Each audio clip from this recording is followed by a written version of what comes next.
के साथ हम मजबूती के साथ खड़ा है। किसी को कंफ्यूज होने की जरूरत नहीं है और बकवास की बातों पर ध्यान नहीं देना। हम तो यही कहेंगे कि 24 का जो चुनाव है, जो लड़ाई है, किससे लड़ाई है? ये संघियों से लड़ाई है, ये आरएसएस से लड़ाई है और भाजपा वालों से लड़ाई है। तो हम सब लोग मिलकर के काम करेंगे और हमारी जो महागठबंधन है इसमें आप देखिएगा अलग अलग जो है रंग तो है ही, लेकिन अलग अलग विचारधारा है। कोई समाजवादी विचारधारा को मानता है, कोई वामपंथी विचारधारा को मानता है, कोई अंबेडकरवादी विचारधारा को मानता है, कोई गांधीवादी विचारधारा को मानता है। यही खूबसूरती है और यही अगर अपने अपने ईगो को अलग करके अगर हम सब लोग देश में एकजुट होंगे और कांग्रेस पार्टी से माननीय मुख्यमंत्री जी, लालू जी, मैडम सोनिया जी से मिल के बात भी की है। हम तो चाहेंगे कि कांग्रेस पार्टी जो है और जितने देश में रीजनल पार्टी है सबको बुला करके बात करना चाहिए कि आगे की लड़ाई जो है हम कैसे लड़ेंगे, क्या इस दिशा पे चलेंगे, ये तय करना पड़ेगा। इसलिए आप सब लोग जानते हैं ये रंगभूमि की मैदान है जहां मोदी जी आए थे और मोदी जी ने क्या वादा किया था? अरे क्या वादा किया था पूर्णिया की मैदान से कि बिहार को विशेष राज्य का दर्जा दे देंगे। 2014 में बोला था, मोदी जी बोले थे। आप पूछिए मोदी जी, खाली जुमला नहीं बोलिए। हम बिहारी लोग हैं, हमको बुड़बक मत समझिए। हम लोग जानते हैं, सारी चीजों को जानते हैं कि आप लोगों का जुमला ये बिहार की धरती पे काम करने वाला नहीं।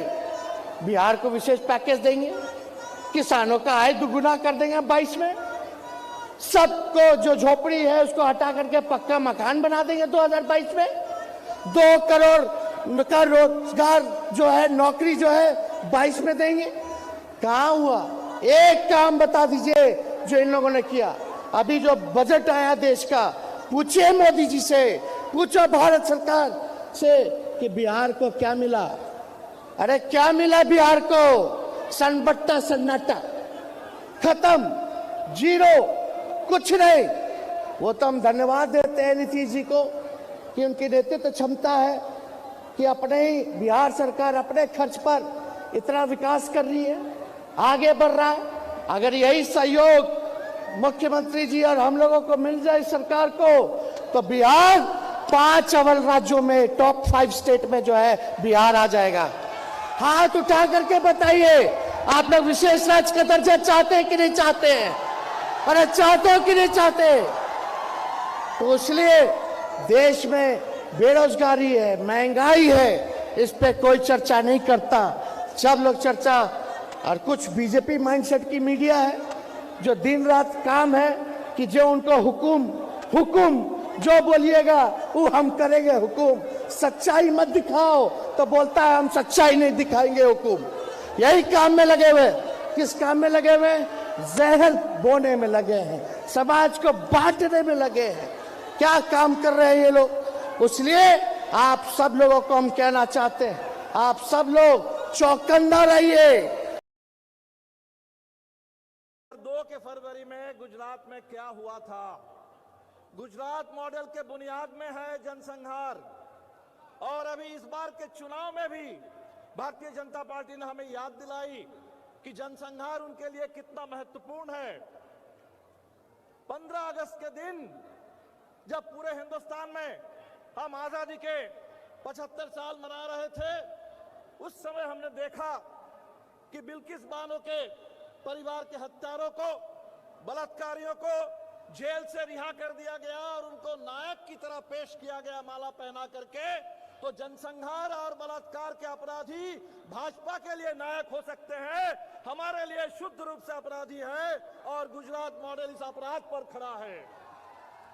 गुजरात मॉडल नफरत पर खड़ा है।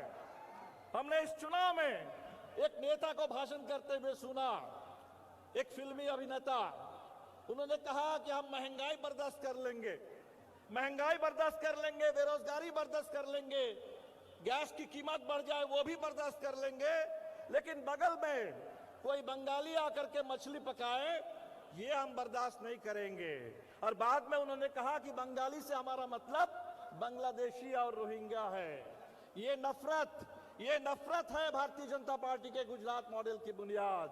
उस गुजरात मॉडल में है लूट, उस गुजरात मॉडल में है झूठ, उस गुजरात मॉडल के लूट से अदानी दुनिया के पैमाने पर इतने बड़े अमीर बन गए थे, तीसरे नंबर पर, और आज पूरा भंडा फूट गया है। और लगातार अब हमें सोचना पड़ रहा है कि एसबीआई में, एलआईसी में जो हमारी बचत के पैसे हैं वो कहां तक सुरक्षित है। सारे पैसे तो अदानी को दे दिया गया, और अदानी अगर डूबेगा उसके साथ साथ अगर हमारे बैंक भी डूब जाए तो हम कहां जाएंगे। इस गुजरात मॉडल के बरखिलाफ हम बिहार मॉडल की बात कर रहे हैं। जनसंहार बिहार में भी कम नहीं हुए, दंगा बिहार में भी कम नहीं हुए, चाहे भागलपुर का दंगा हो, बेलची का, बाथे का, बथानी टोला का जनसंहार हो, लेकिन बिहार ने कभी दंगा को और जनसंहार को मॉडल नहीं माना है, उसका मॉडल नहीं बनाया। जिन लोगों ने भी उसको मॉडल बना करके आगे बढ़ने की कोशिश की, बिहार ने खारिज किया। बिहार ने जन आंदोलन का मॉडल माना और जन आंदोलन के आधार पर बिहार का मॉडल बना है। आज इतना बड़ा जो महागठबंधन बना, उस महागठबंधन में जब इस समय नीतीश जी आए, हमने स्वागत किया। महागठबंधन 5 दलों का था चुनाव में। जब 5 दलों का महागठबंधन था, हम लोग बहुत जीत के करीब कगार तक पहुंच गए थे, लेकिन जीत नहीं पाए थे। अब नीतीश जी के आने से बिहार में महागठबंधन का बड़ा विस्तार हुआ और महागठबंधन की सरकार भी है। तो बिहार में जन आंदोलन, विधायकगण और इस महारैली में आए हुए आप तमाम साथियों का मैं अभिनंदन करता हूं और स्वागत करता हूं। साथियों, 9 अगस्त 2022 को बिहार में महागठबंधन में नीतीश कुमार जी शामिल हुए और नीतीश कुमार जी के नेतृत्व में महागठबंधन 9 अगस्त 2022 को बना। जैसे ही महागठबंधन बिहार में बना, भारतीय जनता पार्टी के जो नेता दिल्ली में बैठे हुए थे, उनको 440 वोल्ट का तुरंत करंट लगा और भागे 23 सितंबर को पूर्णिया आए थे। इसी मैदान में सभा किया उन्होंने, बड़ा अनाप शनाप बोले। सम्मानित नेता आदरणीय लालू प्रसाद यादव जी के बारे में भी, बिहार के मुख्यमंत्री माननीय नीतीश कुमार जी के बारे में भी बड़ा अनाप शनाप बोले। क्या क्या बोले उस पर चर्चा करेंगे हम, लेकिन अभी आज भी आए हैं वो, आज भी आए हैं वाल्मीकि नगर, और वाल्मीकि नगर में उतरने के साथ उन्होंने कहा है कि नीतीश कुमार जी को हर 3 महीने में प्रधानमंत्री बनने का सपना आता है। अमित शाह जी, आप देश के गृह मंत्री हैं, आप देश के गृह मंत्री हैं। नीतीश कुमार जी को प्रधानमंत्री बनने का सपना नहीं आता है। आपको सपना आता है कि 2024 में कैसे सड़क पर आप टहलिएगा और रोड पर घूमने का काम करिएगा। ये सपना आपको आता है। इसलिए कि बिहार में जिस दिन महागठबंधन बना, जिस दिन बिहार में महागठबंधन बना, उस दिन तय हो गया कि बिहार में 40 की 40 सीट महागठबंधन जीतेगी। 23 सितंबर को यहां आए थे, 23 सितंबर को भी यहां आए थे पिछले साल 2022 में। कल ही हम उनका भाषण पढ़ रहे थे, 23 सितंबर का उनका भाषण पढ़ रहे थे। भाषण में उन्होंने कहा कि नीतीश कुमार जी ने जॉर्ज फर्नांडिस को ठगा। अरे आपका कितना दिन का राजनीतिक इतिहास है? आप कितने दिन आपका राजनीतिक इतिहास है? आपको क्या मालूम है? जब जॉर्ज फर्नांडिस साहब मुजफ्फरपुर से चुनाव हार गए तो नीतीश कुमार जी ने उनको राज्यसभा में भेजने का काम किया। भारतीय जनता पार्टी ने नहीं भेजा था। नीतीश कुमार जी अपने बुजुर्गों का नेतृत्व का, जो बुजुर्ग नेतृत्व करते हैं उनका सम्मान करना चाहते हैं। सम्मान करना तो आप नहीं जानते, लेकिन है। महागठबंधन बना और आज इस रैली में हम लोग आए हैं। आपसे यह आग्रह करने के लिए कि महागठबंधन इसलिए बना है कि देश का लोकतंत्र आज खतरे में है। देश का लोकतंत्र खतरे में है। देश की सारी जो संवैधानिक संस्थाएं हैं वो समाप्त हो चुकी हैं। वो भारतीय जनता पार्टी के मुट्ठी में कैद है। उसको मुक्त कराना है और देश में फिर से लोकतंत्र स्थापित करना है। क्या हो रहा है? क्या होता है? आज ये भी बोले हैं वाल्मीकि नगर में कि जंगल राज के प्रतीक लालू प्रसाद यादव जी के गोद में बैठ गए जाके नीतीश कुमार। लालू प्रसाद जी जंगल राज के प्रतीक नहीं है। बिहार में सामाजिक न्याय की लड़ाई के सूत्रधार के प्रतीक के रूप में है। आपको क्या मालूम है? आपको क्या पता है? आप कुछ नहीं जानते हैं, इतिहास नहीं जानते हैं, राजनीति का भूगोल नहीं जानते। लेकिन देश बचाना है। देश बचाना आज क्या है देश में? कौन सी संस्थाएं आज देश में? सीबीआई, ईडी, इनकम टैक्स, चुनाव आयोग, सबको कैद करके रखे हैं। कोई कहीं बाहर नहीं जा सकता है। और वो लोकतंत्र का चौथा स्तंभ था। लोकतंत्र का एक चौथा स्तंभ था मीडिया।